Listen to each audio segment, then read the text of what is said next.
रात का वक्त था। सड़क सुनसान पड़ी थी और तेज बारिश हो रही थी। सौर्य राठौर फुल स्पीड में अपनी कार चला रहा था, लेकिन बारिश की वजह से सड़क पर फिसलन हो गई थी, तो उसे गाड़ी की रफ्तार धीमी करनी पड़ी। अचानक उसकी नज़र सामने गई। एक लड़की बीच सड़क पर बाहें फैलाए चली जा रही थी। सौर्य ने मोबाइल देखा। रात का 1 बजा था। उसने हैरानी से लड़की की ओर देखा। इतनी रात को इस सुनसान सड़क पर कहीं ये कोई पगली तो नहीं? उसने फौरन ब्रेक मारा और गाड़ी किनारे लगाई। बारिश अब थोड़ी कम हो गई थी। वो बाहर निकला। ए लड़की, कौन है तू और इस इलाके में क्या कर रही है? सौर ने रौब से पूछा। लड़की ने कांपते हुए उसकी ओर देखा और बिना कुछ बोले उसके सीने से लग गई। प्लीज मुझे बचा लो, वरना वो साया मुझे ले जाएगा। सौर्य के होश उड़ गए। पहले तो उसे झटका लगा, फिर खुद को संभालते हुए बोला, अरे सुन, तू कोई फिल्म की हीरोइन तो नहीं जो बारिश में सीने से लग जा रही है? साए की बातें छोड़, पहले बता तू है कौन? लड़की ने बड़ी मासूमियत से उसकी आंखों में देखा। आप ही तो सुपर हीरो हो, आप ही मेरी मदद कर सकते हो। अगर कर दोगे तो मैं आपको चॉकलेट्स दूंगी। सौर्य को हंसी आ गई, पर मन ही मन बड़बड़ाया, हट, ये तो पूरी बैल लगती है दिमाग से। चल बता, नाम क्या है तेरा? मैं तुझे घर छोड़ देता हूँ, उसने अब नरमी से कहा। लड़की ने सौर्य के करीब आकर धीरे से कहा, मेरा नाम यामिनी है, लेकिन सब मुझे प्यार से यामी बुलाते हैं। आप भी बुला सकते हो। वो पूरी भीगी हुई थी और इतनी खूबसूरत थी कि कोई भी उसका दीवाना हो जाए। सौर्य मुस्कुराया, ठीक है यामी, नहीं, मैं तुझे रात की रानी कहूंगा। चल बैठ गाड़ी में। जैसे ही वह उसे लेकर गाड़ी में बैठा, सामने से एक और एसयूवी आकर रुकी। उसमें से उतरा विक्रांत सिंह, जो इलाके के दूसरे दबंग घराने से था। सौर्य राठौर, उस लड़की को मेरे हवाले कर दो, ये मेरी जिम्मेदारी है। विक्रांत ने गरजते हुए कहा, तेरा दिमाग खराब हो गया है क्या? तू मुझे धमकी दे रहा है? सौर्य उसकी ओर घूरते हुए बोला, पहले मेरी नजर पड़ी थी उस पर, और ये मेरी जमीन की हद में आई है तो इस पर हक भी मेरा है। देख भाई, इसने मेरी गाड़ी में बैठकर मुझसे मदद मांगी है, अब ये मेरी जिम्मेदारी है। तू सीधा चला जा, वरना अच्छा नहीं होगा। विक्रांत तिलमिला गया। वो कई दिनों से इस लड़की के पीछे पड़ा था, जो हर रात इस इलाके में टहलती दिखती थी, लेकिन हाथ नहीं आती थी। आज जब मिली तो सौर्य आ गया बीच में। सौर्य, मैं झगड़ा नहीं चाहता, बस वो लड़की चाहिए। विक्रांत की निगाहें गाड़ी में बैठी यामिनी पर टिकी थी। कोई कीमत में नहीं मिलेगी, और अगर तू नहीं चाहता कि तेरी लाश मेरे इलाके से उठे तो अभी के अभी निकल ले, सौर्य ने सख्ती से कहा। गाड़ी में बैठी यामिनी भी चिल्ला उठी, मैं कहीं नहीं जाऊंगी। इस भूत के साथ मैं अपने प्यारे सुपर हीरो यानी सौर्य के साथ ही जाऊंगी। सौर्य ने गाड़ी स्टार्ट की और विक्रांत की ओर देखते हुए कहा, अब निकल, वरना तेरे लिए अच्छा नहीं होगा। विक्रांत मुंह बनाकर लौट गया, लेकिन जाते जाते कह गया, देख लूंगा तुझे भी और इस लड़की को भी। सौर्य ने एक नजर यामिनी पर डाली। भीगी, मुस्कुराती, बालों से पानी टपकाती वो लड़की अब किसी मुसीबत का इशारा लग रही थी। उसे क्या पता था कि ये रात की रानी उसकी जिंदगी में भूचाल लेकर आएगी। विक्रांत सिंह अपनी गाड़ी में बैठकर गुस्से में जा चुका था। सौर्य राठौर ने हल्के से सिर झटका और यामिनी को लेकर सीधा अपने फार्म हाउस पहुंच गया। ये वही जगह थी जहां वो अक्सर अकेले रहने आता था। ये तुम्हारा घर है सुपर हीरो। यामिनी कमरे में घुसते ही बच्चे जैसी खुशी से इधर उधर घूमने लगी। हाँ, मेरा ही है, सौर्य ने हंसते हुए जवाब दिया। फिर थोड़ा गंभीर होकर पूछा, अच्छा सुनो, तुम रहती कहाँ हो? यामिनी एकदम रुक गई और धीरे से बोली, घर में। अरे भाई, घर कहाँ है तुम्हारा? वो फिर पूछ बैठा। यामिनी ने कुछ देर चुप रहकर कहा, जहां मैं रहती हूँ। सौर्य ने माथा पकड़ा और सोफे पर बैठ गया। ठीक है, छोड़ो, कोई एड्रेस है? नाम क्या है तुम्हारे पापा का? यामिनी खिड़की के पास जाकर खड़ी हो गई और आसमान की ओर देखने लगी। पापा और मम्मी तो बहुत पहले चले गए ऊपर। उसका चेहरा अचानक शांत और गंभीर हो गया था। सौर्य उसके पास आकर चुपचाप खड़ा हो गया। वो कुछ देर चुपचाप उसे देखता रहा। जो लोग चले जाते हैं वो वापस नहीं आते यामिनी। यामिनी ने गर्दन मोड़ी, उसकी आंखों में देखते हुए हल्के से मुस्कुरा दी। तो क्या हुआ, हम भी तो एक दिन इस दुनिया से चले जाएंगे। जाएंगे, है ना सुपर हीरो। सौर्य का दिल हल्का सा डोल गया। इस लड़की में कुछ तो था जो उसे बार बार उलझा रहा था। इस दुनिया में तुम्हारा कोई है? थी मेरी मौसी, लेकिन अब वो भी कहीं खो गई हैं। वो रोनी सूरत बनाकर उसके हाथ पकड़ने लगी। सौर्य ने झट हाथ छुड़ाया। अरे दूर रह के बात नहीं कर सकती क्या? बार बार चिपक क्यों जाती हो? फिर माथा पीटता हुआ बोला, अब जाकर कपड़े बदलो। भले दिमाग से थोड़ी उल्टी हो पर फिगर से किसी को भी पागल कर सकती हो। वो अपने भीगे बालों पर हाथ फेरता हुआ वार्डरोब की ओर बढ़ा और एक ट्राउजर और टी शर्ट निकाल कर उसकी ओर बढ़ा दी। यामिनी खुशी से कपड़े पकड़ते ही अपने फ्रॉक की जिप खोलने लगी। ओए रुक, पगला हो गई हो क्या? यहाँ कमरे में थोड़ी ना चेंज करते हैं। सौर्य दांत पीसते हुए चिल्लाया, मैं तो अपने घर में कमरे में ही चेंज करती हूँ, यहाँ भी कर लूंगी। आप आंखें बंद कर लो वरना बेइज्जती हो जाएगी। वो खिलखिलाकर हंसी। दांत तो ऐसे दिखा रही है जैसे बेइज्जती मेरी होगी, तेरी नहीं। सौर्य गुस्से से बड़बड़ाता हुआ उसे खींचकर बाथरूम की ओर ले गया। दरवाजा बंद कर दिया। जल्दी बदल कर बाहर आ आफत, वो फिर बड़बड़ाया। कुछ देर बाद जब यामिनी बाहर आई तो उसकी हालत देखकर सौर्य का सिर घूम गया। उसकी टी शर्ट इतनी बड़ी थी कि वो उसमें डूबी हुई लग रही थी और ट्राउजर को उसने मोड़ मोड़ के पहना हुआ था। सीजर दो, मैं इसे काट कर छोटा कर लूं, यामिनी मासूमियत से बोली। यामिनी बड़ी मासूमियत से सौर्य के पास आकर बैठ गई। सीजर दो ना, मैं इस टी शर्ट को काट के छोटा कर लूं। सौर्य ने भौएं तान ली। खबरदार, मेरे कपड़ों को काटने का सोचना भी मत। पहले ही तू आफत बन के सिर पर आ गई है, अब मेरे कपड़े भी बर्बाद करेगी। फिर लंबी सांस लेते हुए बोला, देख बस एक रात की बात है, सुबह होते ही तेरा पता लगवाता हूँ और तुझे तेरे घर भिजवा दूंगा। अब चल जा, सो जा। उसने कमरे के एक कोने में रखे सोफे की ओर इशारा करते हुए कहा। यामिनी का चेहरा एकदम डर से भर गया। नहीं, वहाँ मुझे डर लगेगा, भूत आ जाएगा। मैं आपके पास ही सो जाऊं। आपका हाथ पकड़ के वो बिना इजाजत उसकी बगल में लेट गई और उसका हाथ थाम लिया। सौर झुलझुलाया, तू कोई आम लड़की नहीं है क्या? हर कोई मेरे जैसा शरीफ नहीं होता, समझी? अब सो जा चुपचाप, वरना ऐसा डांटूंगा कि होश ठिकाने लग जाएगा। ये कहते हुए उसने झटके से हाथ छुड़ाया और खुद ही उठकर कमरे के कोने में काउच पर जा बैठा। यामिनी मुंह फुलाकर आंखें बंद करने लगी। सौर्य ने कमरे की लाइट्स बंद की और बड़बड़ाया, सुबह होते ही इसका अता पता लगवाकर इससे पीछा छुड़ाता हूँ। पता नहीं किस झमेले में फंस गया। लेकिन उसे क्या मालूम था कि उसकी किस्मत में क्या लिख रखा है। कुछ महीने बाद एक सूना सा मैदान था। तेज हवाएं चल रही थी, धूल उड़ रही थी। यामिनी एक नीले रंग की सादी फ्रॉक और चूड़ीदार पैजामा पहने खड़ी थी। उसका हल्का दुपट्टा बार बार उड़ता जा रहा था, जिसे उसने कसकर अपनी मुट्ठियों में पकड़ा हुआ था। उसके चारों तरफ कोई अजनबी लोग खड़े थे, किसी काले साए की तरह। तभी एक भारी भरकम एसयूवी गाड़ी मैदान में आकर रुकी। दरवाजा खुला। लंबा गठीला सख्त चेहरे वाला सौर्य गाड़ी से उतरा। ब्लैक जैकेट झटक कर चश्मा उतार कर वो सीधा यामिनी की ओर बढ़ा। यामिनी बिना हिले डुले वहीं खड़ी रही, पलकें तक नहीं झपकाई। सौर्य ने उसे ऊपर से नीचे तक देखा और होंठ भींचे। जब जानती हो कि सौर्य की कैद से बच नहीं सकती तो बार बार भागने की कोशिश क्यों करती हो? वो गुस्से से दहाड़ा। यामिनी के चेहरे पर कोई डर नहीं था, उसकी आंखों में नफरत की चिंगारी थी। सौर्य ने एक झटके में अपनी जैकेट उतारकर उसके कंधों पर डाल दी। यामिनी ने झटके से उसे दूर किया। अब इज्जतों के लुटेरे भी खुद को रक्षक कहने लगे हैं। ये जैकेट? यामिनी ने नफरत से भरे लहजे में सौर्य राठौर की जैकेट की तरफ देखते हुए सवाल किया। सौर्य ने ठंडे स्वर में जवाब दिया, वक्त आने पर सब पता चल जाएगा। रात की रानी से धोखा करने की क्या सजा मिलती है वो भी देख लेना। इतना कहकर उसने उसकी कलाई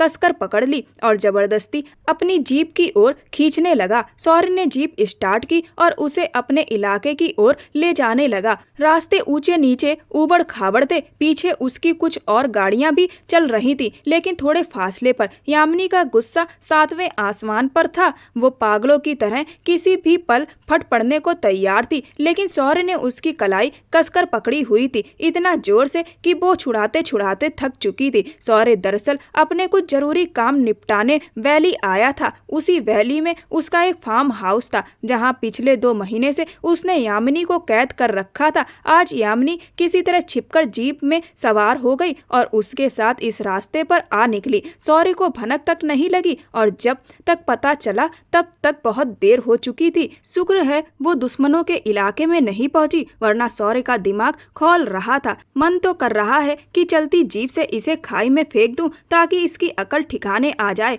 गाड़ी रोको शौर्य राठौर, यामिनी ने उसकी कलाई छुड़ाते हुए चिल्लाया, वरना आज तेरी मौत मेरे हाथों से लिखी है। शौर्य की पकड़ और भी कस गई। जान तो मैं तेरी निकालूंगा अपने ही तरीके से ताकि दोबारा भागने की हिम्मत ना कर सको। उसका लहजा सर्द और डरा देने वाला था। यामिनी ने गुस्से में भरकर एकदम से स्टीयरिंग की ओर हाथ बढ़ाया और झटके से खींच लिया। पागल हो गई है क्या? शौर्य चीखा, लेकिन तब तक बहुत देर हो चुकी थी। जीप एकदम से सड़क से उतरकर खाई की ओर लुढ़कने लगी। हिचकोलों से भरी गाड़ी को शौर्य एक हाथ से संभालने की कोशिश करने लगा, लेकिन मुश्किल था। उसे मजबूर होकर यामिनी का हाथ छोड़ना पड़ा ताकि स्टीयरिंग थाम सके और ब्रेक लगा सके। उसी पल यामिनी ने जीप से छलांग लगा दी। शौर्य की आंखों के सामने अंधेरा छा गया, जैसे किसी ने उसका दिल निचोड़ कर निकाल दिया हो। जीप अब खाई के मुहाने पर थी। शौर्य ने पूरी ताकत से ब्रेक मारे। पीछे से आ रही जीपों में से एक गार्ड चिल्लाया, अरे ओ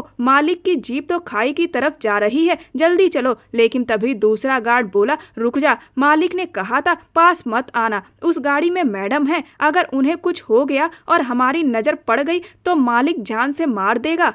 सब गार्ड्स गाड़ियां रोककर वहीं रुक गए। अब शाम के साए घने हो रहे थे। खाई के नीचे धुंध और झाड़ियों में सिर्फ हल्की हलचल दिख रही थी। किसी को समझ नहीं आ रहा था कि क्या हुआ। सबको अपनी अपनी पोजीशन लेने का आदेश मिल चुका था, लेकिन शौर्य राठौर की जान जैसे नीचे गिर चुकी थी। उसी खाई में यामिनी के साथ शौर्य राठौर ने अपनी जीप से एक ही छलांग में नीचे कूदते हुए यामिनी की तरफ कदम बढ़ाए। यामिनी एक फिसलन भरे पत्थर से टकराकर गिर चुकी थी और उसके माथे से खून बह रहा था। उसने अपना सर थामा, नजर उठाकर पीछे जीप की ओर देखा जहां से शौर्य छलांग लगाकर उसके पीछे आ रहा था। खून गिरता देख वो घबरा गई और वहां से भागने की कोशिश की, लेकिन सिर घूमने लगा और उसके कदम लड़खड़ा गए। नहीं, अभी नहीं, मैं इन लोगों को सबक सिखाए बिना नहीं मर सकती। खुद को हिम्मत देती हुई वो फिर से उठ खड़ी हुई, लेकिन शौर्य ने तभी उसकी कलाई पकड़कर अपनी तरफ खींच लिया। उससे पहले कि वो कुछ कहे, उसकी नजर यामिनी के माथे से बहते खून पर गई। वो एक पल को थम गया। धीरे से उसने उसका माथा छूकर खून रोकने की कोशिश की, लेकिन यामिनी ने उसका हाथ झटकते हुए गुस्से में कहा, खबरदार जो मुझे छूने की कोशिश भी की, शौर्य राठौर, मैं तुम्हारा खून पी जाऊंगी। उसके लहजे की नफरत सुनते ही शौर्य के चेहरे पर अजीब सी मुस्कान फैल गई। बॉलीवुड की किसी हॉरर फिल्म का सीन लग रहा है ये। वो हौले से बुदबुदाया, लेकिन अगला ही पल उसे हैरान कर गया। यामिनी ने एकदम से उसकी गर्दन पर दांत गड़ा दिए। शौर्य की सांसें अटक गईं। वो दर्द से करहा उठा, लेकिन खुद को संभालते हुए उसकी पकड़ ढीली नहीं की। यामिनी किसी जॉम्बी की तरह उससे चिपक गई थी, जैसे उसे काट कर ही मानेगी। शौर्य ने उसे पीछे धकेलने की कोशिश की, लेकिन यामिनी अपनी जगह से हिली तक नहीं। आखिरकार शौर्य को भी उसकी सख्ती का जवाब देना पड़ा। उसने उसका हाथ कसकर पकड़ा, उसके बैक पर दबाव डाला और गुस्से में फुफकारा। यामिनी चीखते हुए पीछे हटी। चेहरा तमतमाया हुआ था, लेकिन उसके होंठ पर शौर्य का खून लगा था। शौर्य ने अपने होंठ दांतों के नीचे दबा लिए और गर्दन पर हाथ रखा जहां गहरा घाव था। तुम तो किसी रहम के लायक भी नहीं हो, उसने बर्फीले लहजे में कहा और यामिनी की कलाई पकड़कर फिर से खींच लिया। ऊपर चढ़ते ही सारे बॉडीगार्ड अलर्ट हो गए और पीछे हट गए। वो जानता था अब यामिनी को वापस ले जाना जरूरी है और रात भी गहरा चुकी है। उसकी गाड़ी खाई में गिरने की वजह से खराब हो गई थी, इसीलिए जो गार्ड खड़े थे उसने उनकी जीप में से एक जीप मंगवाई। यामिनी को जबरन अंदर धकेलते हुए वो खुद ड्राइविंग सीट पर बैठ गया और फिर एक बार वही ऊबड़ खाबड़ रास्ता तय करने लगा जो उसके फार्म हाउस की ओर जाता था। यामिनी ने नफरत से उसकी तरफ देखा, लेकिन अगले ही पल जैसे सीने में कुछ चुभा। जब उसने सौर्य के गले पर अपने काटे हुए निशान देखे, वो खुद को कोसने लगी। अपने दांतों को होठों पर जोर से भींच लिया। ड्राइव करते हुए सौर्य ने उसकी तरफ देखा और धीरे से कहा, 2 महीने से मेरी कैद में हो, जब चाहूं तुम पर अपना हक जता सकता हूं, लेकिन मैंने किया नहीं। तुम्हारे लिए लिहाज रखा, बहुत रखा, लेकिन अब जो तुमने आज किया है उसका हिसाब तुम्हें देना होगा। बस इंतजार करो। यामिनी की आंखें फटी रह गईं। वो कांपती आवाज में बोली, अगर तुमने मुझे छूने की कोशिश भी की सौर्य राठौर, तो मैं तुम्हारी जान ले लूंगी। सौर्य मुस्कुराया, कैसे जान लेते हैं ये आज तुम्हें समझा दूंगा, ताकि अगली बार न भागने की कोशिश करो न काटने की। यामिनी सिहर गई। ये कैसी मोहब्बत है सुभाष राठौर, तुमने मुझे बचाया ही क्यों? मुझे कहीं का नहीं छोड़ा, मैं तुम्हें कभी माफ नहीं करूंगी। वो चीखते हुए रो पड़ी। तभी सुभाष राठौर की आंख खुल गई। वो पसीने से तरबतर था और एकदम घबरा कर उठ बैठा। पास ही किरण उसकी सांसें टूटी देख घबरा गई। क्या हुआ सुभाष, कोई बुरा सपना देखा क्या? आप ठीक हैं? किरण ने उसे पसीने से तरबतर देखा तो घबराकर उसका माथा छू लिया, लेकिन सुभाष राठौर ने उसका हाथ झटकते हुए गुस्से में कहा, छोड़ो मुझे, और बिस्तर से उतरकर नीचे चला गया। उसका दिल बहुत तेज धड़क रहा था, जैसे किसी ने डराकर उठा दिया हो। ये सपना उसे पिछले 1 साल से बार बार आ रहा था। वो बहुत अच्छे से जानता था कि इसके पीछे वजह क्या है, लेकिन वह किसी से कुछ नहीं कह सकता था। किरण उसके पीछे पीछे चल पड़ी। उसने प्यार से उसका हाथ थामना चाहा। कितनी बार कहा है तुमसे,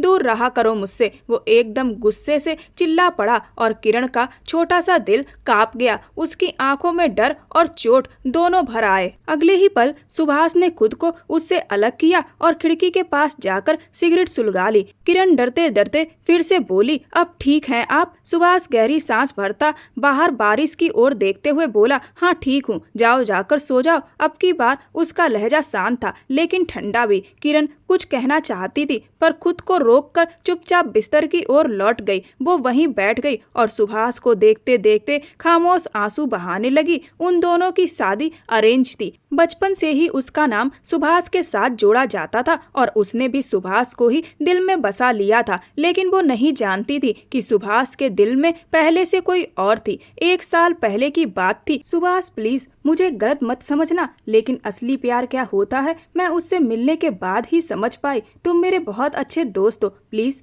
मेरी मदद करो, मैं कबीर के बिना नहीं रह सकती। किरण ने जब सुभाष से यह बात कही तो सुभाष के पैरों तले से जमीन ही खिसक गई। फिर 2 महीने बाद किरण ने सुभाष को मिलने के लिए बुलाया। उसकी नम आंखें आज भी सुभाष की रूह को चीरती थी। उसे याद था कि कैसे वो उस रात बारिश में खड़ा हुआ कितनी सिगरेट फूंक गया था। Run please save me. वो लड़की रोती चीखती सुभाष से मदद की गुहार कर रही थी। मुझे नहीं पता था ये कैसा प्यार है, वो सिर्फ शरीर का प्यार निकला। सुभाष ने उसे पीछे खींचना चाहा। रुको, पीछे झील है, नहीं मुझसे दूर रहो, मैं नापाक हो चुकी हूँ। मोहब्बत में बहुत बड़ा धोखा खा गई मैं, अब मुझसे नहीं सहा जाता। वो फूट फूट कर रो रही थी और खुद को इस दुनिया से उसने आजाद कर लिया। गहरी झील उस रात उसकी चीखों को निकल गई थी। आज भी बरसों बाद सुभाष राठौर की खिड़की के पास खड़े हुए उस पानी की आवाज उसके कानों में गूंज रही थी। उसने जोर से विंडो पर मुक्का मारा। काश मैं तुम्हें रोक लेता,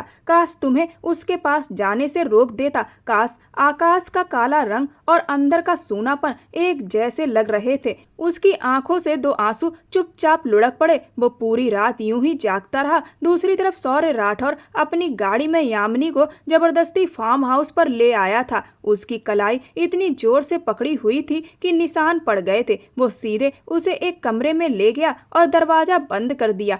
यामिनी की हालत बुरी थी। उसे यकीन ही नहीं हो रहा था कि सौर्य उसके साथ ऐसा बर्ताव कर सकता है। वो खुद को बार बार समझा रही थी, नहीं वो ऐसा नहीं करेगा, बस डरा रहा है। लेकिन सौर्य के चेहरे पर गुस्से की लकीरें और उसकी आंखों में उबलता जहर देखकर यामिनी अंदर ही अंदर डर गई थी। सौर्य छोड़ो मुझे, तुम पागल हो गए हो क्या? उसने खुद को छुड़ाने की कोशिश की, लेकिन सौर्य ने गुस्से में उसे जोर से पलंग पर धकेल दिया। अपनी गर्दन पर लगे जख्म को आईने में देखा। खून अभी भी ताजा था वो और भड़क गया। जैसे ही उसने यामिनी की तरफ पलट कर देखा, वो हाथ में एक फूलदान उठाकर मारने को लपकी, लेकिन शौर्य ने झटपट उसका हाथ पकड़ लिया। तुम हर बार मुझे चोट देने की कोशिश करती हो और अब हद पार कर दी। उसने फूलदान उसके हाथ से लेकर दीवार पर दे मारा। यामिनी डर के मारे पीछे हट गई। फिर शौर्य ने उसका दुपट्टा खींचकर हाथ में लपेट दिया। दुपट्टा खींचते समय उसकी गर्दन पर खरोंचे आ गईं।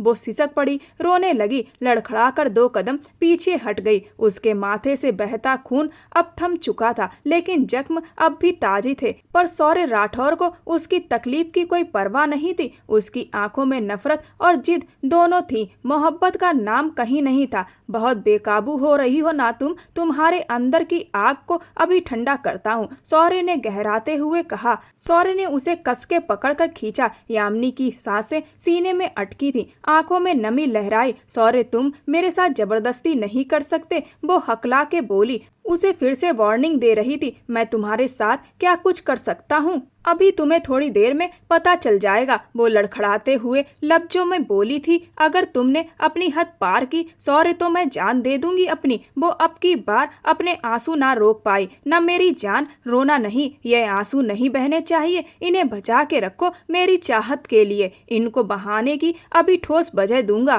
कहते ही सख्ती से उसका हाथ दबाया। यामिनी चीखी थी, बस चुप, एकदम चुप, आवाज ना आए। शौर्य इतनी ऊंची आवाज में दहाड़ा कि वो सहम के उसके करीब आ गई थी। शौर्य ने नजरें उसके चेहरे पर टिकाई, उसका जबड़ा सख्ती से हाथ में पकड़ा। इन 2 माह में आज तक शौर्य उसके करीब तक नहीं आया था और ना ही ऐसी कोई हरकत की थी, पर आज वो हर हद पार कर रहा था। यामिनी का पूरा शरीर कांप पड़ा था, लेकिन शौर्य आज बिल्कुल तरस खाने के मूड में नहीं था। उसका बस यही चल रहा था कि उसकी सांसों को आज हमेशा के लिए रोक दे। यामिनी खुद को बचाने का जरिया ढूंढ रही थी। इतनी आसानी से वह शौर्य से नहीं हार सकती थी। यामिनी के चेहरे पर पसीना देखकर शौर्य बोला, क्या हुआ यामिनी, डर रही हो? यामिनी ने कहा, तुम सब ऐसे ही हो। तुम्हारे भाई ने मेरी बहन की जिंदगी बर्बाद कर दी और अब तुम जानवरों की तरह बर्ताव कर रहे हो। जंगलियों के साथ जानवरों वाला ही सुलूक किया जाता है। यह मेरी गर्दन पर निशान इस बात का सबसे बड़ा सबूत है। रात की रानी, जो निशान तुमने मुझे दिया है, अब तुम देखो मैं तुम्हारे साथ क्या करता हूँ। और इसके बाद ही शौर्य राठौर अपनी सारी हदें पार कर गया। यामिनी खुद को बचाने की पूरी कोशिश करती रही और फिर धीरे धीरे शांत हो गई। शौर्य राठौर ने जैसे ही उसके चेहरे की तरफ देखा तो उसके चेहरे पर गहराता दर्द देखकर उसका दिल कांप उठा। एक पल को खुद को संभालना मुश्किल हो गया। वो तुरंत ही पीछे हटा और वो यामिनी को उठाकर सीधे बाथरूम की ओर बढ़ा। बड़े से बाथरूम में पहुंचते ही उसने ठंडे पानी का शावर चला दिया और यामिनी को उसके नीचे खड़ा कर दिया। जैसे ही शावर का ठंडा पानी यामिनी के शरीर पर गिरा, वो घबराकर गहरी सांस लेने लगी और कांपने लगी, भागने लगी। शौर्य ने बिना कुछ बोले उसे फिर से शावर के नीचे खड़ा कर दिया। वो बुरी तरह कांप रही थी। फिर उसने एक हाथ से टैप बंद किया और यामिनी को जल्दी से टॉवल लपेटकर बाहर लाया। उसे बेड पर लिटाकर कंबल ओढ़ाया और खुद अपना फोन लेकर कमरे से बाहर निकल आया, क्योंकि उसमें सुभाष राठौर की कॉल आ रही थी। स्लाइडिंग डोर खोलकर वो टेरेस पर आया और कॉल रिसीव की। कहाँ हो तुम? दूसरी तरफ से सुभाष ने गुस्से से पूछा। जब जानते हो कि कहाँ हूँ तो पूछ क्यों रहे हो? शौर्य हमेशा की तरह तने हुए लहजे में बोला। तुम उस लड़की को छोड़ क्यों नहीं देते शौर्य? सुभाष ने थके हुए अंदाज में कहा। मेरे मरने के बाद छोड़ूंगा, शौर्य ने बिल्कुल ठंडे अंदाज में जवाब दिया। बहुत जालिम हो तुम, इस तरह मरने की बातें क्यों करते हो? सुभाष ने लंबी सांस लेकर बात अधूरी छोड़ दी। मुझे मत समझाओ, मैं वही करूंगा जो मुझे सही लगेगा। शौर्य अब भी अड़ियल ही था। देखो, वो लड़की अब तुम्हारी पत्नी है तो उसे फार्म हाउस में अकेला क्यों रखा है? उसे हवेली ले जाओ, अकेली मत छोड़ो। समझो उसकी हालत। ठीक है, लेकर आता हूँ, लेकिन माँ को कौन समझाएगा? उनसे कौन बात करेगा? शौर्य ने कहा। इसका मतलब है तुम यामिनी से रिश्ता रखना चाहते हो? ना यामिनी मुझे पसंद करती है ना मैं उसे, ये तो तुम्हारा वहम है, शौर्य ने हंसते हुए कहा। खैर, मैं माँ और पापा से बात कर लूंगा,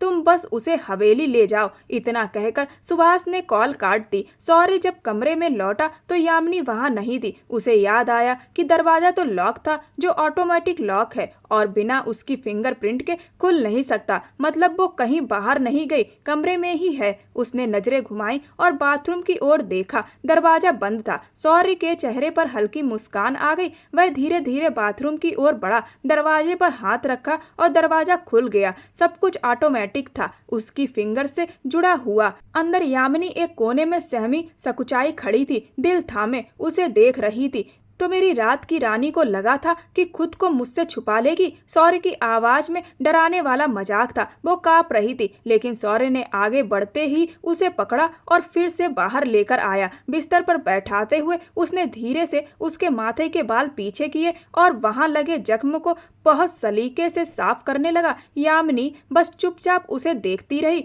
मुझे लगता है आज की भाग दौड़ और पकड़म पकड़ाई काफी हो चुकी है। अब तुम्हें आराम करना चाहिए। कल एक नया दिन है और एक नया खेल, क्योंकि कल मैं तुम्हें राठौर हवेली लेकर जा रहा हूँ। उस हवेली में जहाँ तुम्हारी बहन बहू बनकर आना चाहती थी, लेकिन आ ना सकी और मेरे भाई की जिंदगी तबाह हो गई। अब तुम तैयार हो जाओ, क्योंकि अब तुम मेरी पत्नी की हैसियत से वहां जाओगी। सोच लेना, इतना आसान नहीं होगा ये सब सहना। मैंने तुम्हारी सारी अकड़ ना तोड़ दी तो मेरा नाम भी सौर्य राठौर नहीं। वो आंखें छोटी करते हुए दांत पीसते हुए बोला और कमरे से बाहर चला गया, जबकि यामिनी के गालों पर बहते आंसू अब तेजी से उसके चेहरे को भिगो रहे थे, जिन्हें वो झुलझुलाकर हाथ से रगड़ने लगी। सुबह किरण की आंख खुली तो देखा कि सुभाष कमरे में नहीं था। उसने गहरी सांस ली, अंगड़ाई ली और बाथरूम की तरफ बढ़ी। जैसे ही वो अंदर जाने लगी, सुभाष राठौर गले में तौलिया डाले बाथरूम से बाहर आया। वो काले रंग की लूज ट्राउजर पहने हुए था, ऊपर से बिना शर्ट के। उसके बाल अभी भीग रहे थे।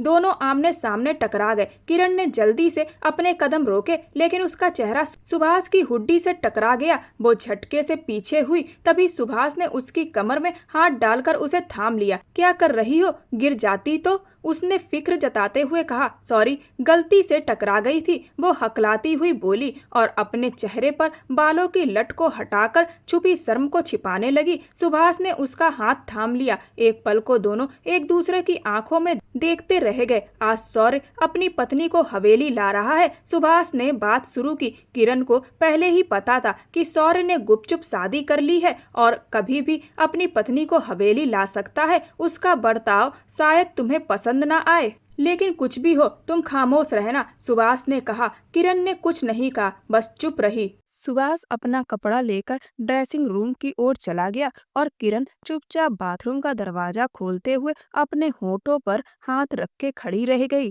उसके चेहरे पर एक हल्की सी मुस्कान आ गई थी। यामिनी को अपनी बहन की बातें याद आ गई थी, उसका रोना, सिसकना और फिर उसकी मौत, जिसके पीछे सुभाष राठौर जिम्मेदार था। सौर्य का बड़ा भाई, हाँ, वो उसकी बहन थी, 2 साल बड़ी। वो मुंबई में पढ़ाई कर रही थी और वहीं उसकी मुलाकात सुभाष से हुई थी। धीरे धीरे दोनों की दोस्ती मोहब्बत में बदल गई। वो अपनी बहन यामिनी को सब कुछ बताया करती थी। फिर अचानक उसका सारा संपर्क टूट गया। फिर एक आखिरी कॉल आई थी जो आज भी यामिनी को याद थी। उसने मुझे बर्बाद कर दिया, मैं अब जी नहीं सकती। मेरी मौत का कारण वही है जिसने मुझसे प्यार का दिखावा किया और मुझे अपना शिकार बनाया। यामिनी मेरी मौत का बदला लेना इस पूरे खानदान से। उस कॉल को यामिनी ने कभी नहीं भुलाया और बहुत सोच समझकर वो सौर्य राठौर की जिंदगी में दाखिल हुई थी। वही सौर्य जिसका भाई सुभाष उसकी बहन की मौत का जिम्मेदार था।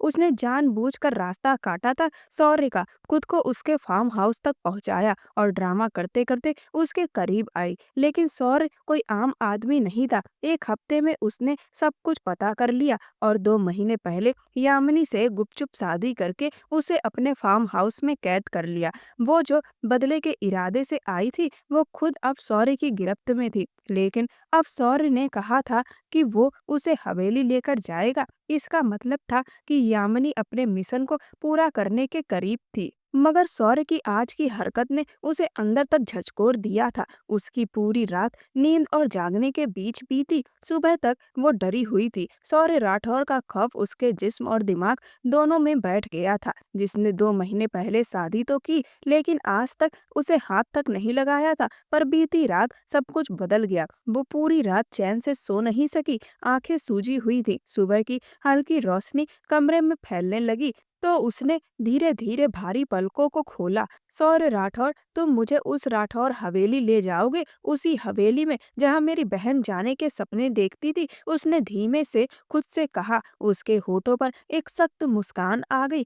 आंसू गालों पर गिरे। उसने बेदर्दी से पूछे, हाँ यही तो मैं चाहती थी, उसी हवेली में कदम रखना जहाँ का हर इंसान मेरी बहन का गुनहगार है, उसके कातिल है। उसकी आंखों में एक अजीब सी चमक रही थी। एक एक को सजा दूंगी। इस शादी का मकसद ही यही था। और सौर्य, तुम समझते हुए भी नहीं समझ पाओगे, और जिस दिन समझोगे तब तक बहुत देर हो चुकी होगी। तब तक यामिनी अपना बदला पूरा कर चुकी होगी। उसका सिर अब भी दुख रहा था। उसने माथे पर हाथ रखा तो महसूस हुआ कि उसके सिर पर पट्टी बंधी है। मुझे तुमसे कोई हमदर्दी नहीं चाहिए सौर्य राठौर। उसने वो पट्टी उतार कर जमीन पर फेंक दी। दर्द के मारे उसकी आंखों से आंसू फिर निकल आए, लेकिन उसने उन्हें जबरदस्ती दबाया। तुम्हारी ये झूठी हमदर्दी मेरे बदले के इरादे को कमजोर नहीं कर सकती। तुम सब मुजरिम हो, मेरी बहन के किसी को माफ नहीं करूंगी। वो लड़खड़ाते कदमों से उठी और बाथरूम की ओर चली गई।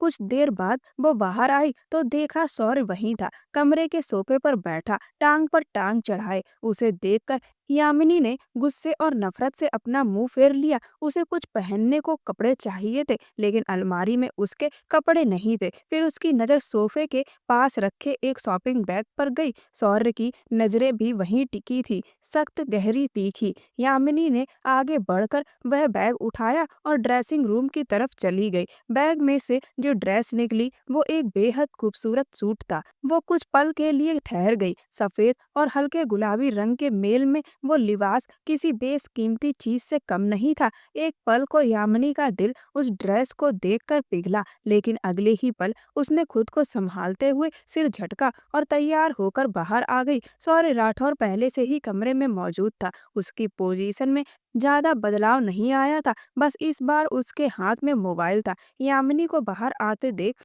उसने फोन साइड में रखा और खड़ा हो गया। चलो, उसने एक नजर यामिनी पर डालते हुए माथे पर हल्का सा सिकन डाली और बोला, कहाँ जाना है? यामिनी ने भी तीखे लहजे में पलटकर जवाब दिया। सौर्य के कदम जाते जाते रुक गए। भूल गई, रात को बताया था राठौर हवेली जाना है। और तुम्हारा दुपट्टा कहाँ है? अब की बार उसने तीखी नजरों से उसे घूरते हुए पूछा, कौन सा दुपट्टा? मुझे तो बस यही फ्रॉक सूट मिला। यामिनी ने मासूमियत से उसकी ओर देखते हुए जवाब दिया। सौर्य ने बिना कुछ बोले पलटकर सोफे के पास पड़ा दूसरा शॉपिंग बैग उठाया, उसमें से एक दुपट्टा निकाला और यामिनी की तरफ बढ़ा दिया। पहनो इसे। उसका लहजा सख्त था। वाह, अगर इतना ही ढकना था तो सीधा बुर्का दिला देते। यामिनी ने चिढ़ते हुए मुंह टेढ़ा कर कहा और स्टॉल हाथ में ले लिया। ये सब उसके बस की बात नहीं थी। जिस परिवार से वो आती थी वहाँ तो कोई पर्दा नहीं करता था, लेकिन यामिनी ने हमेशा दुपट्टा ओढ़ा। हाँ, स्टॉल या सिर ढकना कभी उसकी आदत नहीं रही। वो काफी देर तक स्टॉल से उलझती रही। जब सौर्य ने घड़ी की तरफ देखा तो खुद ही उसके पास आया और बिना कुछ कहे उसके चेहरे पर स्टॉल को बड़ी खूबसूरती से उड़ा दिया। इतनी सफाई और नरमी से कि यामिनी कुछ पल को एकटक उसका चेहरा देखने लगी। वो वाकई बहुत खूबसूरत था। राठौर खानदान की मर्दाना रौब और रुतबे वाली खूबसूरती उसके चेहरे पर साफ झलकती थी, लेकिन जितना खूबसूरत चेहरा था उतना ही सख्त और बेरहम दिल। यामिनी ने दांत भींचकर उसकी तरफ देखा, फिर निगाहें फेर ली। सौर्य ने इस पर कोई रिएक्शन नहीं दिया। अब वो उसको दुपट्टा सही से उड़ा रहा था। तभी उसकी नजर यामिनी के माथे पर पड़ी। जख्म अब भी ताजा था। उसने पास की दराज से एंटीसेप्टिक क्रीम निकाली और बिना कुछ कहे उसके माथे पर हल्के से हाथों से लगा दी। यामिनी तकलीफ से थोड़ा सा पीछे हट गई। उसकी नजर सौर्य की गर्दन के निशान पर पड़ी जो नीला पड़ गया था। यामिनी को अब थोड़ी शर्मिंदगी सी महसूस हो रही थी। कल गुस्से में उसने सौर्य राठौर से कुछ ज्यादा ही कह दिया था, लेकिन बदले में सौर्य ने जो किया उसने उसकी आत्मा को झंझोड़ दिया। रात को उसे इस तरह बेपर्दा कर देना, वो भी उस इंसान ने जो एक वक्त उसे हमदर्द लगने लगा था। ये सोचते ही यामिनी के मन में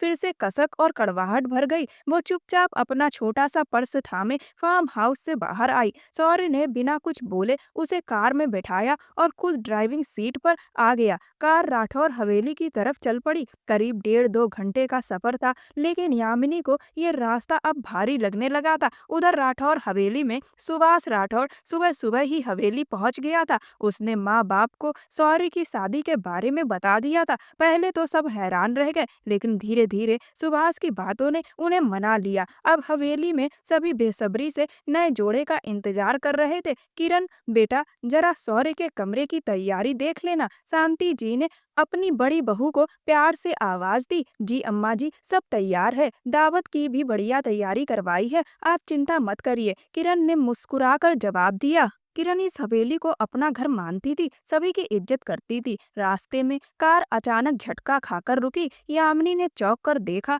तो वो अब भी रास्ते में ही थे। तुम इतनी स्लो गाड़ी चला रहे हो, कल सुबह पहुंचेंगे क्या? वो दांत पीसते हुए बोली और सौर्य को घूर कर देखा। सौर्य चुपचाप इंजन स्टार्ट करने की कोशिश कर रहा था, लेकिन कार स्टार्ट नहीं हो रही थी। तभी एक और कार धूल उड़ाती हुई पास आकर रुकी। उसमें से उतरा विक्रांत सिंह। सौर्य का चेहरा तमतमा उठा। अब ये कहाँ से टपक पड़ा? यामिनी के मुंह से निकला, तुम्हारा रास्ता चलता आशिक लगता है। सौर्य ने उसकी ओर पलटकर तीखे अंदाज में देखा। बाहर मत आना, उसने यामिनी को चेताया और गाड़ी से उतरते ही अपनी जेब से पिस्तौल निकालकर गोली चैम्बर में चेक की। सौर्य राठौर, उस लड़की को मेरे हवाले कर दो। विक्रांत सिंह इस वक्त पूरी गर्मी में था, लेकिन सौर्य भी कम नहीं था। उस लड़की की तरफ आंख उठाकर भी देखा ना तो आंखें निकाल लूंगा। सौर्य की आवाज ठंडी लेकिन धमकी से भरी थी। ये मेरी है, विक्रांत सिंह गुस्से से चिल्लाया। ये मेरी बीवी है। सौर्य राठौर उससे भी ऊंची आवाज में दहाड़ा।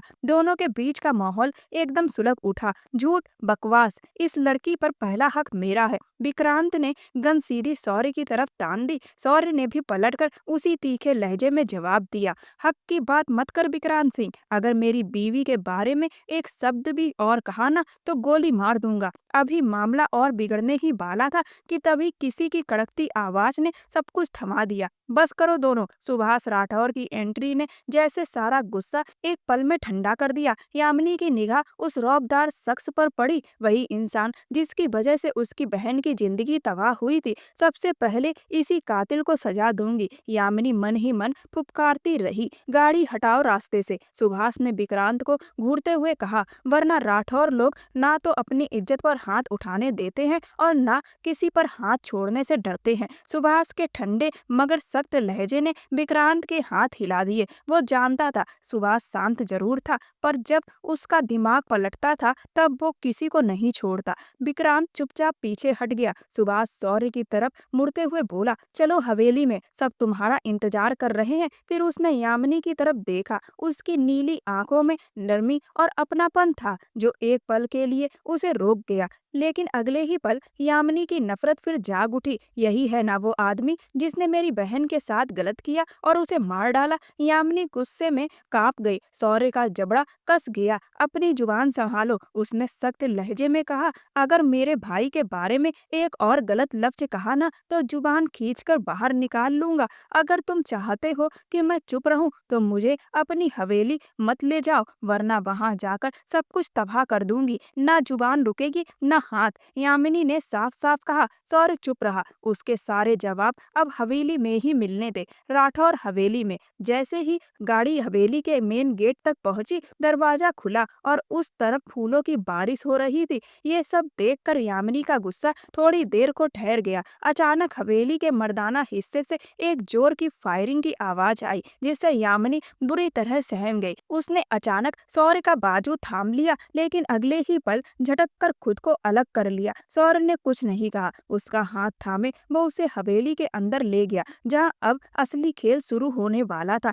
जहाँ सौर्य राठौर की माँ शांति जी बेसब्री से इंतजार कर रही थी, वहीं जैसे ही यामिनी अंदर दाखिल हुई, शांति जी ने उसके सर को सहलाया, फिर किरण का भी सर सहलाने लगी, लेकिन यामिनी ने एक पल में अपना चेहरा फेर लिया। उसकी मुस्कान गायब हो गई थी, सौर्य के जबड़े तन गए थे। बहुत प्यारी बहू है, शांति जी ने बस इतना ही कहा और मुस्कुराकर पीछे हट गईं। सौर्य यामिनी की तरफ मुड़ा, चेहरा अब भी सख्त था। मेरी माँ के साथ कोई भी बदतमीजी की तो सख्त सजा दूंगा, पूरी जिंदगी इस रिश्ते में आने का पछतावा होगा, वो गुस्से में कहता मर्दाने हिस्से की तरफ बढ़ गया। यामिनी थोड़ा आगे बढ़ी तो किरण ने उसे गले लगाने की कोशिश की, लेकिन यामिनी उससे दूर ही रही। वो जानती थी कि सुभाष राठौर ही वो इंसान था जिसने उसकी बहन विनीता के साथ धोखा किया था, उसकी इज्जत खराब कर उसे बर्बाद कर दिया था, और आज वो बहुत सुकून से शादी करके आगे बढ़ चुका था। अब यामिनी की जिंदगी का एक ही मकसद था, सुभाष की सच्चाई सबके सामने लाना।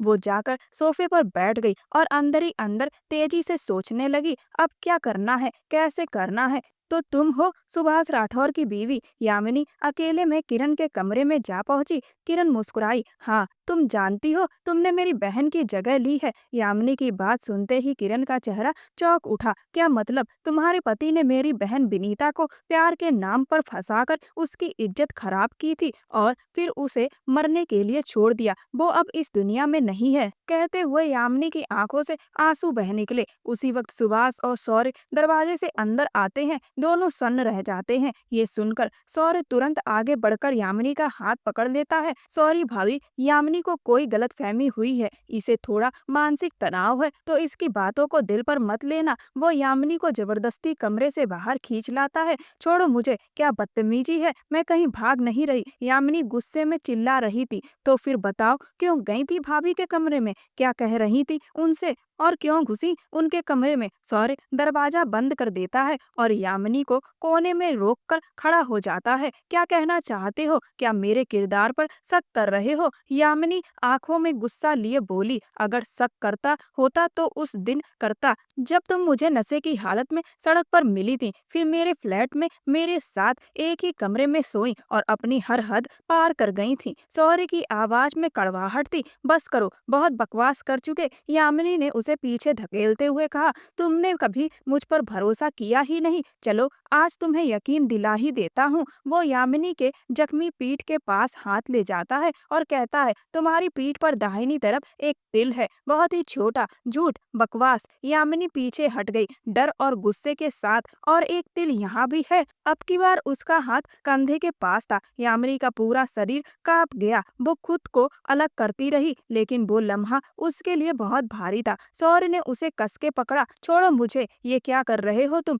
यामिनी की आंखों में डर और गुस्से की मिली-जुली चमक थी। सौर्य ने एक पल को उसकी आंखों में देखा, फिर खुद को पीछे खींच लिया। तुम्हें लगता है मैं तुम्हें तकलीफ पहुंचाना चाहता हूँ? उसकी आवाज में थकावट थी, जैसे वो अपने जज्बातों से लड़ रहा हो। तो फिर ये सब क्या था? यामिनी ने आंखें भरते हुए कहा, तुम मुझ पर यकीन नहीं करते और जब मन आता है मेरे पास आ जाते हो। सौर्य की आंखें झुक गईं। मैं बस ये चाहता हूँ कि जो कुछ तुमने भाभी से कहा वो दोबारा ना हो। तुम मुझसे नफरत करते हो या प्यार, ये खुद तय नहीं कर पा रहे सौर्य, लेकिन मैं अब और टूट नहीं सकती। उसकी आवाज कांप रही थी। कमरे की हवा भारी हो गई थी। सौर्य बस उसे देखता रहा, इस बार खामोश। फिर गहरी सांस लेकर बोला, सच सुनना है तुम्हें तो सुनो सच। तुम्हारी बहन उस कबीर के प्यार में पूरी तरह डूब चुकी थी। उसने मेरे भाई सुभाष को धोखा दिया। यामिनी, सौर्य का चेहरा गुस्से से तमतमा रहा था, लेकिन फिर भी मेरे भाई ने कभी उसके रास्ते में रुकावट नहीं डाली। उसने तो पीछे हटकर उसके फैसले की इज्जत की और हर मोड़ पर उसे सहारा देने को कहा। तब सुभाष विदेश में था, ऑस्ट्रेलिया में, और इसी दौरान कबीर ने तुम्हारी बहन की हालत का फायदा उठाकर उसे तोड़ दिया, बर्बाद कर दिया। यामिनी की आंखें भर आईं। उसे यकीन ही नहीं हो रहा था कि जिसे वह सच मान बैठी थी उसमें कितनी गलतफहमियां थी। और तुमने, सौर्य का लहजा सख्त हो गया, तुमने सारा दोष मेरे भाई पर मर दिया। प्लीज सौर्य, बस करो, ये बातें बहुत चुभ रही हैं। यामिनी रो पड़ी। तुमने मेरी मोहब्बत का मजाक उड़ाया। क्या तुम्हें लगा था मुझे मुझे दर्द नहीं होगा। और आज आज तुमने हद पार कर दी। भाभी किरण से झूठ बोलकर उनके दिल में जहर भर दिया, उनकी और सुभाष भैया की जिंदगी में दरार डाल दी। क्या चाहती हो यामिनी, कि हम सब बिखर जाएं? खुदगर्जी की भी हद होती है। सौर्य का चेहरा अब गुस्से से नहीं, दर्द से भरा हुआ था। उसने उसकी ओर बढ़ते हुए एक लंबी सांस ली। तुम्हारी इस जिद की सजा मैं तुम्हें जरूर दूंगा। मैं कभी माफ नहीं करूंगा तुम्हें। यामिनी ने तकिए पर गिरते आंसुओं में खुद को खो दिया। सौर्य गंभीर स्वर में बोला, मैं भी इस सब के लिए खुद को माफ नहीं कर सकता। लेकिन वो चुप हो गया। शायद उसकी बातों का असर यामिनी पर होने लगा था। कृपया सुनो। सुभाष दरवाजे पर आया। किरण अपना बैग पैक कर रही थी। आंखों से लगातार आंसू बह रहे थे। अलमारी में से कपड़े निकालती वो बिना उसकी तरफ देखे बोली, आपको लगता है कि इस सब के बाद आपके पास कुछ कहने को बचा है? जो हुआ उसके बाद अब कोई सफाई काफी नहीं। वो फूट फूट कर रो पड़ी। सुभाष चुपचाप खड़ा रहा। वो जानता था अब शब्द नहीं, समय ही जख्म भर सकता है। तुमने एक लड़की की जान ले ली थी, उसका शोषण किया गया। किरण की आवाज गुस्से से कांप रही थी। सुभाष राठौर ने जैसे ही यह सुना, उसका चेहरा सख्त हो गया और वो गुस्से से दहाड़ पड़ा। बस करो किरण। उसने एक झटके से उसे पकड़कर दीवार से सटा दिया। कोई भी कुछ भी कह देगा और तुम मान लोगी? तुम्हें इतने वक्त में इतना भी भरोसा नहीं हुआ मुझ पर? 8 महीने हो गए हमारी शादी को। क्या तुमने एक बार भी मुझे समझने की कोशिश की? किरण की आंखें छलक गईं। आप भी तो कभी मेरे करीब नहीं आए। आपने कभी हक दिया ही नहीं मुझे। हमेशा दूर रहे। मैं समझती रही आपको इस शादी से जबरदस्ती बांधा गया है, इसीलिए आप नाराज हैं। उसने अपनी आवाज धीमी करते हुए कहा, लेकिन आज आज लग रहा है शायद बात कुछ और ही थी। किरण फूट फूट कर रोने लगी। सुभाष ने उसे अपने गले से लगा लिया। खुद भी टूट चुका था। आई एम सॉरी किरण, मैं तुम्हारा गुनहगार हूँ, लेकिन कभी बेवफाई नहीं की। वो रूंधे गले से बोलता गया। जब विनीता मेरी जिंदगी में आई, मैं मुंबई में था। वो बहुत अच्छी दोस्त थी, समझदार, दयालु, मजबूत। हाँ, मैं उसे पसंद करता था, पर वो सिर्फ दोस्त रही। फिर एक दिन उसने मुझसे अपने दिल की बात कही और कुछ वक्त बाद उसे कबीर से प्यार हो गया। मैं चुपचाप पीछे हट गया और ऑस्ट्रेलिया चला गया काम के सिलसिले में। जब लौटा तब तक सब कुछ बदल चुका था। कबीर ने विनीता का फायदा उठाया। वो टूटी, बिल्कुल बिखर गई। उसने मुझसे मदद भी नहीं मांगी। और फिर सुभाष की आंखें भीग गई। मेरे सामने उसने खुद को नुकसान पहुंचा दिया। मैं दौड़ा, पानी में कूदा, लेकिन तेज बहाव में वो न जाने कहाँ बह गई। मैं उसे नहीं रोक सका। वो खुद पर काबू नहीं रख पा रहा था। उसकी जुदाई मुझे हर पल तोड़ती रही। और अब उसकी बहन और तुम भी मुझे उसी गुनाह का कसूरवार मानती हो? किरण अब बिल्कुल शांत थी। उसकी आंखों में आंसू थे, पर दिल में सुभाष की बातों ने कहीं ना कहीं असर डाला था। मैंने कोई गुनाह नहीं किया। सुभाष राठौर ने किरण के दोनों हाथ पकड़ते हुए कहा। उसकी आंखों में सच्चाई झलक रही थी। किरण उसकी बातों पर यकीन कर चुकी थी। उसके सामने जो इंसान खड़ा था, उसकी आंखों में एक ऐसा सच था जिसे कोई भी देख सकता था। उसने सुभाष को गले लगाते हुए कहा, आई एम सॉरी, मुझे वो सब नहीं कहना चाहिए था। मैं शर्मिंदा हूँ। नहीं किरण, मैं ही तुम्हारा गुनहगार हूँ। 8 महीने हो गए, लेकिन मैंने कभी तुम्हें वो दर्जा नहीं दिया जो एक पत्नी को मिलना चाहिए। तुम्हारे साथ शादी तो कर ली, लेकिन तुम्हें अपनाया नहीं। मैं खुद को कोसता रहा। तुम्हारे पास न आने की वजह विनीता की मौत थी। उसकी वो दर्दनाक मौत, मैं उस सदमे से कभी निकल ही नहीं पाया। किरण ने आंखों में आंसू भरकर कहा, तो आपने उस शख्स को सजा क्यों नहीं दी जिसने विनीता के साथ ऐसा किया? सुभाष का चेहरा कठोर हो गया। बहुत सख्त सजा दी मैंने उसे। ऐसी सजा कि वो अब कभी किसी लड़की की तरफ गलत निगाह से भी नहीं देख सकेगा। उसकी बात सुनते ही किरण का दिल सिहर गया, लेकिन साथ ही उसे महसूस हुआ कि सुभाष के अंदर कितना दर्द दबा हुआ था। अब तुम जो सजा देना चाहती हो, दे दो। सुभाष ने उसका हाथ थामते हुए कहा। किरण मुस्कुराई, आंखों से आंसू बहते हुए पोंछे। बोली, ठीक है, सोच लो, सजा सख्त ही दूंगी। सुभाष का दिल हल्का हो गया। उसने उसे गले लगाते हुए कहा, अब तुम्हारा हर सिकवा मिटा दूंगा किरण। इतना प्यार दूंगा कि खुद को भी भूल जाओगी। उसका चेहरा अपने हाथों में लेकर वो निहारने लगा। किरण थोड़ा सकुचाई, पर अब वो दोनों एक दूसरे के हो गए थे। सुभाष ने कमरे की लाइट बंद की और उस रात दोनों ने अपने रिश्ते की नई शुरुआत की, जिसमें अब ना कोई दूरी थी, ना कोई भ्रम। उधर यामिनी के सामने जब सच आया तो उसे यकीन नहीं हो रहा था। कि वह अब तक एक गलत इंसान से नफरत कर रही थी। दरअसल यामिनी कबीर के बारे में कुछ भी नहीं जानती थी। उसकी बहन विनीता ने सुभाष के साथ अपनी दोस्ती के बारे में उसे बताया था, और जब उस दिन कॉल पर विनीता की यामिनी से बात हुई थी तो उसने उस व्यक्ति का नाम नहीं लिया था, केवल यह कहा था कि वह जिससे प्यार करती है उसने उसकी जिंदगी को बर्बाद कर दिया था, और आगे अपने ऊपर गुजरी दास्तान सुनाई थी। यामिनी को लगा कि वह सुभाष की बात कर रही है क्योंकि वही उसका दोस्त था, लेकिन उसे नहीं पता था कि विनीता की जिंदगी में कबीर नाम का भी कोई शख्स है। शर्मिंदगी में ही यामिनी की सारी रात गुजर गई। सुबह यामिनी जो थोड़ी देर पहले बाथरूम से बाहर आई थी, सामने सौर्य राठौर को देखकर पीछे मुड़ने लगी। रुको, उसने सख्ती से कहा, क्या नखरे हैं ये सब? बीवी हो मेरी, शादीशुदा हो, जबरदस्ती की शादी थी, झूठ मत बोलो, सब कुछ तुम्हारी मर्जी से हुआ। वो गुस्से में बोली, फिर बाद में तुमने भी साथ दिया, स्वीकार किया। सौर्य मुस्कुराया, अगर ज्यादा बकवास की तो तुम्हारा मुंह तोड़ दूंगी। उसके कहने से पहले ही सौर्य ने उसे कसकर पकड़ लिया।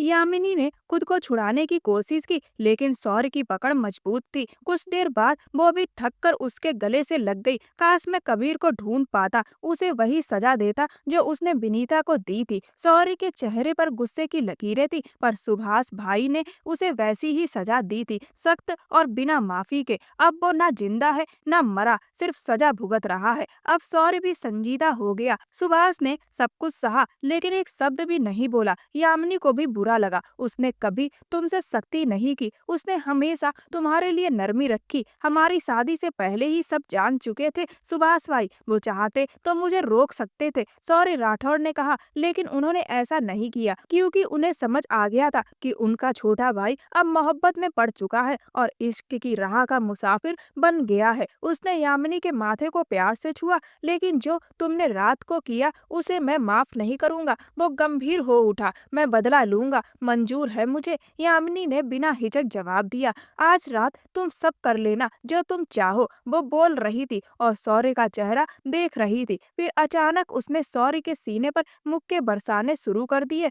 और वैसे, सौर्य मुस्कुराया, मैंने कल रात तुम्हें वो तिल वाला राज भी बताया है जो शायद तुमने खुद भी कभी महसूस नहीं किया होगा। वो शरारत से उसे चिढ़ा रहा था और बदले में यामिनी उसे घूर घूर कर देख रही थी। कुछ ही पलों में वो दोनों हंसी में खिल उठे। यामिनी जो अब तक अपनी बहन विनीता के दिए दुख और गुस्से में जल रही थी, आखिरकार सच्चाई जानने के बाद वहां पहुंची जहां उसकी बहन के साथ वास्तव में कुछ बुरा नहीं हुआ था। उसने सुभाष, किरण और उनकी माँ शांति जी से माफी मांगी। माफ करना, मैंने गलत समझा तुम सबको। उसकी आंखों में पश्चाताप साफ झलक रहा था। सुभाष और किरण ने उसे दिल से माफ कर दिया। यामिनी का इस दुनिया में अब कोई नहीं था, लेकिन उसे एक ऐसा परिवार मिला था जो न केवल उसे अपनाने को तैयार था, बल्कि उसे पूरे दिल से अपना चुका था। भले ही उसकी बहन विनीता अब इस दुनिया में नहीं थी, लेकिन यामिनी आज चैन से थी, क्योंकि उसने बहन की सजा किसी गुनहगार को नहीं, एक बेगुनाह को देने से खुद को रोक लिया। एक नया परिवार उसे मिल गया था जो शायद अपनों से भी ज्यादा अपने थे। सुभाष किरण के साथ और यामिनी सौर्य के साथ अब एक खुशियों भरा, प्यार भरा जीवन जी रहे हैं, जिसमें कभी कभी तकरार भी होती है, लेकिन वह तकरार भी प्यार का ही एक हिस्सा है। उनकी जिंदगी अब खुशियों से भर चुकी है। दोस्तों, सच्चा प्यार जीवन को बेहद खूबसूरत बना देता है। प्यार से भरा रिश्ता बहुत ही मजबूत होता है, लेकिन कई लोग ऐसे हैं जो इंसान के भेष में शैतान हैं और प्यार के नाम का सहारा लेकर झूठा खेल खेलते हैं और लोगों को फंसाते हैं, उनकी जिंदगी को बर्बाद कर देते हैं। इसीलिए किसी भी व्यक्ति पर विश्वास बहुत सोच समझ कर करें। जब यकीन हो जाए कि यह व्यक्ति सच्चा है, वाकई में दिल से आपको चाहता है, तभी उसके ऊपर विश्वास करें। अगर आपकी जिंदगी में कोई ऐसा व्यक्ति आ जाता है जो आपसे सच्चा प्यार करता है और आपको इस बात पर यकीन है कि वह अच्छा है और सच्चा है, तो आप उसे अपने जीवन में मौका दे सकते हैं, क्योंकि यह भी एक हकीकत है कि सच्चा प्यार करने वाले लोग बहुत किस्मत से मिलते हैं। और अगर आपकी किस्मत में कोई ऐसा है तो आप बहुत खुशकिस्मत हैं। आपको यह कहानी कैसी लगी मुझे कमेंट सेक्शन में जरूर बताएं और हाइक के बटन पर क्लिक करें। यह कहानी पूर्णतः काल्पनिक है, इसके किसी भी किरदार का, किसी भी व्यक्ति का या किसी भी घटना से कोई कनेक्शन नहीं है। ऐसी और भी रोमांच से भरी कहानी सुनने के लिए मेरे चैनल को सब्सक्राइब कर वीडियो को लाइक कर दें और वीडियो को ज्यादा से ज्यादा शेयर करें। धन्यवाद।